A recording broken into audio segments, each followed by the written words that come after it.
Hi everyone, welcome to Twine. My name is Alchemist Lion, and today we are going to take a look at some things to consider before you start building your Twine. Now, before I get into this, this isn't a build video. This is going to be an introduction to how Twine operates and why it's the behemoth and beast that it is. Because you have a lot of people trying to get to this mission, and then running into nothing roadblocks. And there's a lot of things in this that kind of make you do this. Um, and I'm going to cover all those because I am very fond of knowing thy enemy, and Twine is an enemy to conquer. So what I've done is I've broken all of my endurance. I've committed the biggest crime. I've broke it all. And I'm doing that basically to illustrate something here.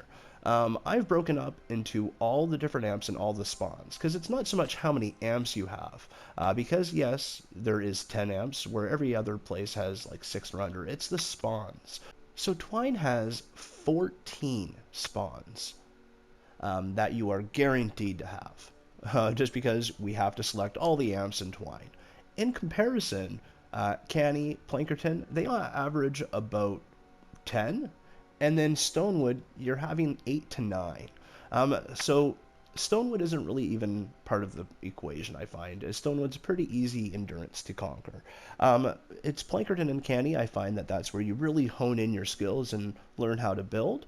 But when you take the amount of structures you have, which is consistent through all 4 regions, which is 3,000 structures, that is building and trap if you don't want to be overbuilt. Overbuilding meaning that you build all your structures first and then you place traps afterwards. The downside of that is if you have to fix something, you have to tear everything down and rebuild it. Overbuilding is one of those highly unrecommended things because of how much this game constantly changes.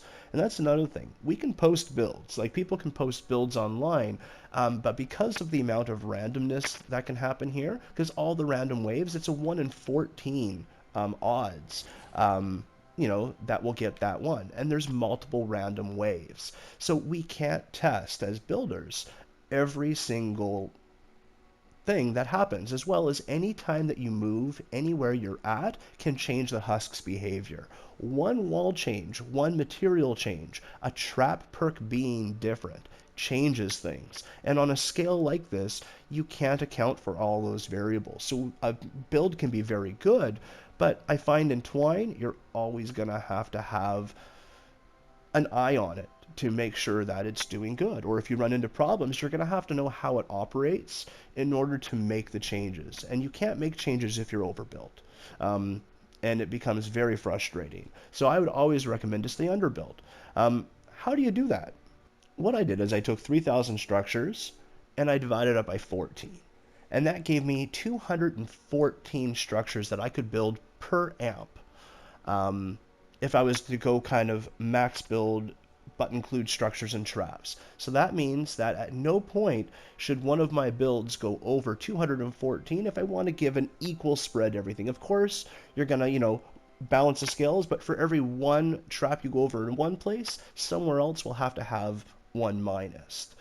So I like having that number so I know and I can try to keep track so I'm not going over and overbuilding one section and then leaving myself high and dry for the last amp. So I have this broken up into little compartments. And now I wanted a mat grinder and I want to be underbuilt. So what I did is I started off with my mat grinder and I set up 222 structures, because that's how much it costs to do a max build mat grinder, 74 of each material, and I had them stacked here, and then I just connected them with ramps.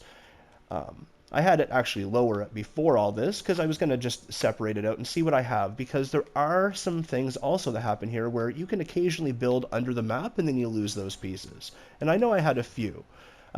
So I did my mat grinder. So what I did is I took 3,000 structures, and I subtracted 222 to get the 2,778 structures that would be left over.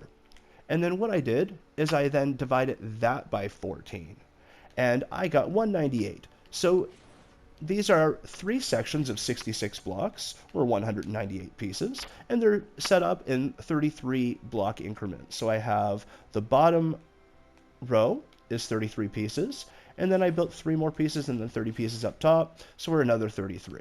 So each of these is 66 blocks for 198 for each spawn. And I'm going to use this as my guide. So right now you'll notice that I have 1 build left, and now it says I don't have any. That build is just for my mat grinder. There was supposed to be 6 structures left over, and I had 4. And so I used those 4 structures to basically go underneath my mat grinder so I know where they are at. But that means I have 2 lost structures under the map that I'm not gonna worry about at this stage. So fundamentally, at best, you have 214 structures that you can place per, spawn direction. And yeah, that's really the challenge, because let's just take a look at Canny for a second. Okay, so we're using my Canny as an example, just to illustrate why Twine is a challenge, because Canny is the next best level. It is much easier because the husks are a lower level. Canny is difficult for the terrain, but level-wise on the husks, the traps can still do a bit of good damage to them. Where Twine, they're a lot harder to kill because their health is that much more higher. But your traps don't get near as much of a boost with the nerfs that they get in all the lower levels as the husks do when going Canny to Twine. But that being said, my Twine, it's 1100 structures under. It's very reduced, and I built it for that purpose. Most people won't have a Canny build that is this underbuilt at this stage. For the most part, I find most people are at limit, but let's say there's a middle ground, and 650 structures is on average what people will have available once they're finished Canny. That means they used 2,350 structures to build it, or on average 235 structures per amp. That is 37 more structures than you're going to get in Twine. 21 more structures if you're not using a mat grinder. So that's 21 extra structures that you're using in Canny that you can't use in Twine. The other thing is, in my Plankerton that I built that was AFK UFO, I was 1,200 structures under. That means I had 1,800 structures used. Off of 10 spawns, that's 180 structures I was using per amp. That is only 18 less structures that I'm using here. Basically 9 walls with traps. So I'm supposed to do the same amount of damage and be able to do the same thing here in Twine that I can do in Plankerton with only 18 extra structures. This is the same as Plankerton, so I have about 180 structures on average per thing. So that means basically I will have to do and kill every husk in Twine with the same amount of traps like that I have in my Canny. And that's the challenge, because it's already a challenge in Canny to get it underbuilt like this so that it functions. The fact that you have to do this basically same thing in Twine makes it very difficult. And that's why, I mean, Canny is already important for durability, especially because the cross spawns. The durability, because of the random waves, is very important in Twine. Because 1 amp, you're spreading your material so thin over 14 different spawns, and 1 amp can still get hit that 7-8 times that random waves can generate for you. So every amp has to be built with that in mind. That durability matters, and because the husks are so exponentially more durable and strong, your traps have to be as maxed out as possible for you really to get the benefit, and that's where the max tech scores come in. Anything that you do less, you are going to have that much harder of a time in Twine. And even with the best stats, the best builds will still struggle with bad randoms. You start lowering stats, you're just going to have more problems. And that's what people I find don't understand about Twine, is that there's no foolproof way to do Twine. If somebody had that, it would be out there. Twine is constantly going to be a struggle, even if you have your stats right. You know, a bad random wave will still cause issues. But, I mean, it's not impossible to make a really good base. You got to come with an expectation that there may occasionally be problems. And I think that's the main thing, is just to illustrate that it's not all stone, wood, and plankerton.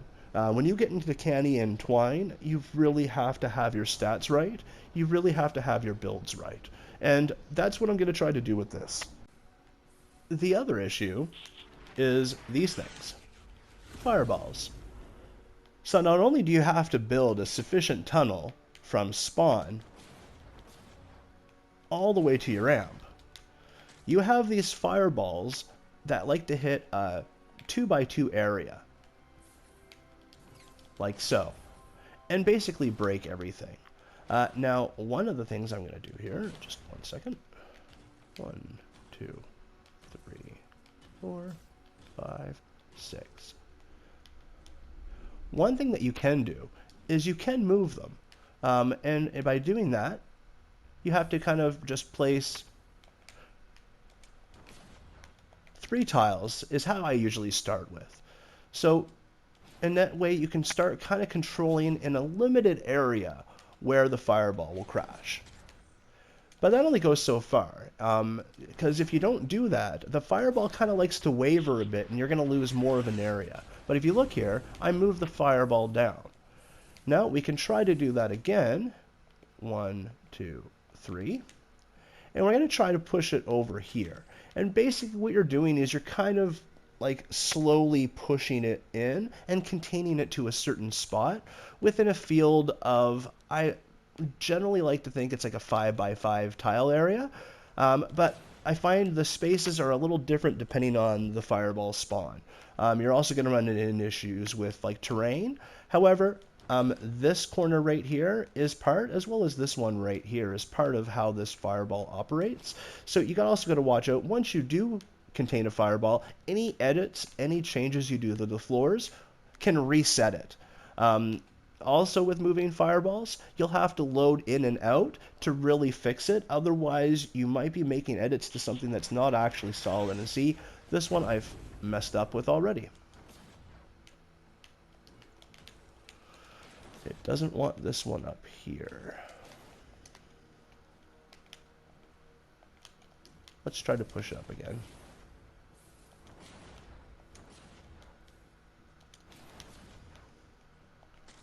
And I find you got to go away. It's about 30-second reset.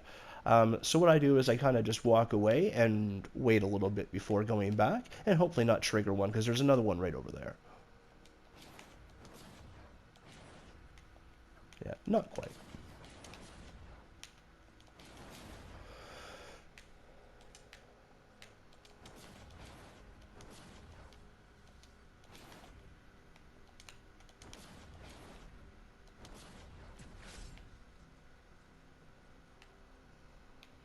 And now we're just going to take a look back at it and see if we have it pushed now.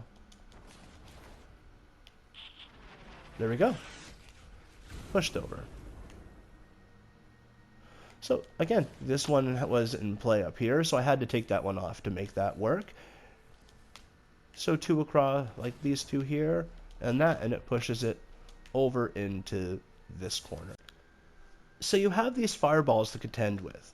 The other thing is, any ceilings that you make with the fireballs in that fireball zone are going to have to be 3 high. That means you're limited to only using drop traps in those areas, if any traps at all. And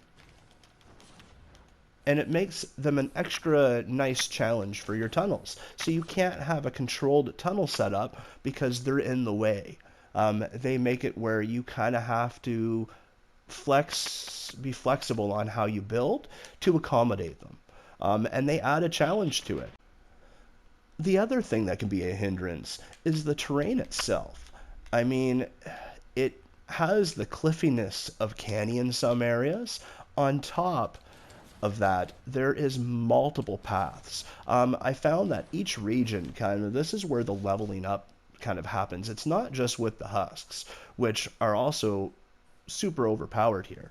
But it's the terrain also morphs to make it more difficult. So Stonewood, there's very limited pathing. They really have like maybe diverted into two paths, sometimes a third one, but very easy to catch and stop. Twine's terrain gives them multiple ways to get somewhere, and it's not even the more obvious ones. But they have like they have side cliffs that you can walk up. They have tunnels that they can walk through, paths to divert around. So a lot of builds have to really account for that in their builds. There's a lot more aggression to the flingers. They're stronger, so anti-airs don't have as much impact.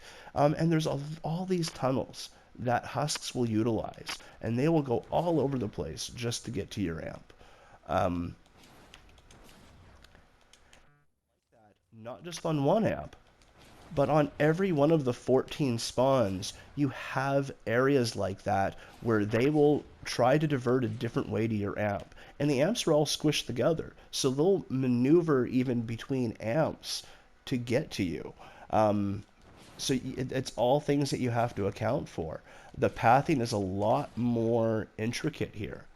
Um, a lot more care needs to be taken in regards to how you're building, where you're standing. AFK, if you're trying to really AFK it, where you stand really matters. You stand in the wrong spot, a very good build becomes very bad. Very quickly, I might add. It's hard. You have to be able to plan for all of that. The lava can be a hindrance.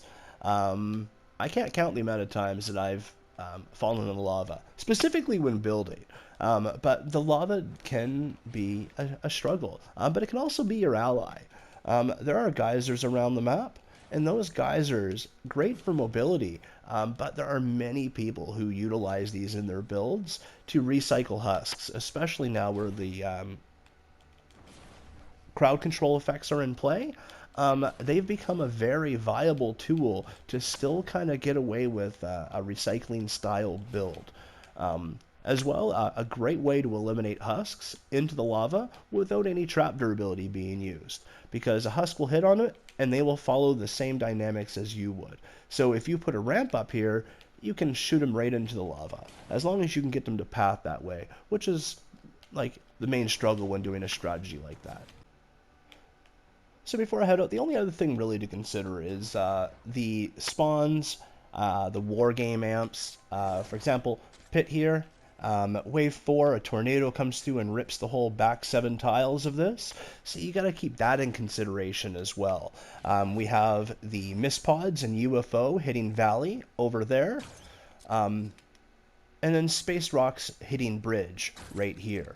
And those are all things you got to take in consideration when making your builds. And like I said, you can copy a build, but unless you have the same stats standing in the exact same spot and have the exact same random spawns, which each random spawn is 1 in 14 chance most times of hitting, you're gonna experience fluctuations. You're gonna experience differences. Twine is one where you really need to understand the concepts of the build. I find just copying a build, you're gonna run into trouble if Epic wants to and usually does switch things. So it's really good to get used to the concepts. Twine is a real struggle. I recommend starting in Plankerton. Plankerton is a great place to build. The husks are more forgiving, and you really get an idea of how they path and how things work before you tackle on a terrain like Twine. But if you're in Twine and ready, it's just helpful to know. There's a great Google Docs spreadsheet that lays down all the spawn, what type of husk you're dealing with, because the elementals, the water husks, you're going to want to have some nature traps in there too. So there's just a lot of information to really get through before you try to really tackle this down, because the more you know, the easier this does become. And, I'm going to just take my crack at it. I'm going to start building here. I want to try to get this up and running pretty quickly. So this is where I'll be spending most of my time in. I'm going to, fill up the gaps because it will take a few weeks. I'll fill in the gaps with a few extra, videos and stuff like that. But I really want to get Twine done. I've already kind of finished it multiple times, but I want to get a good consistent base that other people can use. So that brings me to my final point, and that is that most good builds are going to look really good here in Twine until you get to about wave 21. And this is where the final real hurdle is in getting a complete AFK endurance, is that you don't really get to test your build until wave 21. Anything before that, I find the husks are generally still fairly easy to kill, and I say that lightheartedly. It's still a bit of a challenge, but a good build will still get you to 21. However, it might not be able to go the rest of the distance. I find that most times the final 10 waves are where you really get to test your builds, which means that there's basically almost 2 hours until you can actually test. And that's where it really becomes a challenge for people who build endurances and want to post and show them, because a lot of times you don't have multiple weeks to put in testing to really refine a build, because you're only really getting valuable input after wave 21 on if a build is actually decent. And there's many people who will build wave 1 to 10 and show wave 3 working very good, but as soon as you hit wave 23, that build will fold. And that's the challenge, is finding builds that will withstand those last 10 waves, and being able to test for that. You make one mistake or have one flaw in your build, and that's another 2 hours of testing that you have to do to see if your changes will work. So that is another really big issue to Twine, especially when you're trying to find builds on it. It's just really hard to get to that stage to test on the regular basis. I'm going to link in the description all the tools that I have available to me that have been helpful, as well as some of the videos that I find of people who have a really good grasp on building, so you can learn the dynamics. Nacho SP has an amazing build, probably the go-to build now in many of the endurance communities for building Twine endurance. However, it's AFK to like wave 24, and then from there, you got to put in some work. Is there ways to refine or change things that you might be able to get to the end all the time? Possibly, but you really got to understand the concepts. I mean, you can get a good wave and really get through that as long as you're shooting the UFO. White Streams has a AFK UFO build that people are still utilizing, but they're mixing different things, and that's one of the things that I'm really trying to make a point here. You gotta know what the builders are doing to be able to modify things to emulate that. Step-by-step tutorials are great. However, if you're not paying attention to the teachings that are being taught in the builds, you're gonna find yourself at a spot one day where you're gonna need help again. And it's better just to get the knowledge, better to take that information and apply it to making your own builds or seeing what works best. Not one person is going to have every 14 spawn areas designed the most optimal way. They'll have their own flair on it. So I find the best builds I've ever seen are a combination of different people's ideas. Different things that you might have pieced together, and then you make it your own. And that's the great part about endurances, is they're really a way to reflect how you like playing. Yes, the bases that I make are, AFK-able. If not full away, definitely to a certain extent. However, I try to add my own flair to them. And, I mean, Twine's going to be no different. Are there going to be builds out there that are going to be probably better at certain amps? Oh, more than likely. But it's a reflection of, like, how I like to play. It's, like, certain bases, I like to look a certain way. And it just, yeah, I find that's the best way to play this. It makes it very enjoyable, very fun, and you can never get bored of Twine because of just how much there is being thrown at you for you to navigate. It's one of the best modes. It's why most endgame players find their home here. So much the struggle, as well as the fact that the rewards are decent. They're not perfect for 2.5 hour mission. You could definitely get more by playing, but the fun part is you can make it where you don't have to play and still reap those rewards with a bit of effort. That's it for my video today. Thank you so much for watching. I really do appreciate it. Have yourself a great day, and I'll catch you around. It's time for me to perform some magic and basically crush this thing.